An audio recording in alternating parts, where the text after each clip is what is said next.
earlier you start to work, the better. And if you are an adult, then you have to just say that, listen, I have to go and get some kind of knowledge in terms of finances, or you're going to struggle all your life. And I think one of the major reasons why we seem to have a lot of people doing all kind of things to get money in our country. For instance, any scam, any pyramid scheme, anything that they call investment.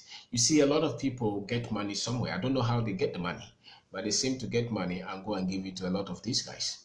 And they promise us so much. They will give us 5%, 20%, 30%, and we don't even know what they are using the money for.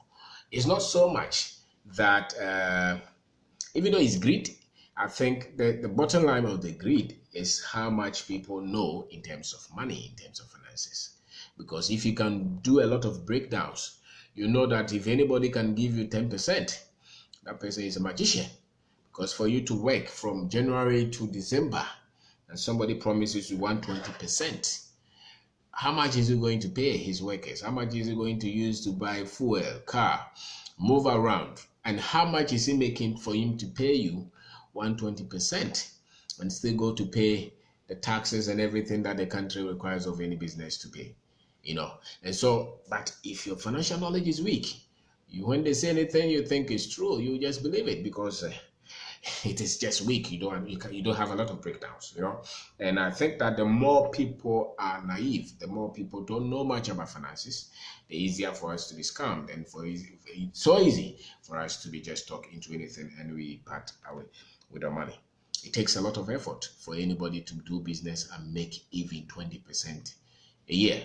So if somebody is trying to promise you 120%, 150% a year, that person obviously has some kind of agenda, and that you should know. But if you don't know much, if you're not reading much about it, if you don't study, I don't know how many people have read any books on finance. Most people don't read anything. All that we know is that we get up, we go to work, we come back at the end of the month, they pay us.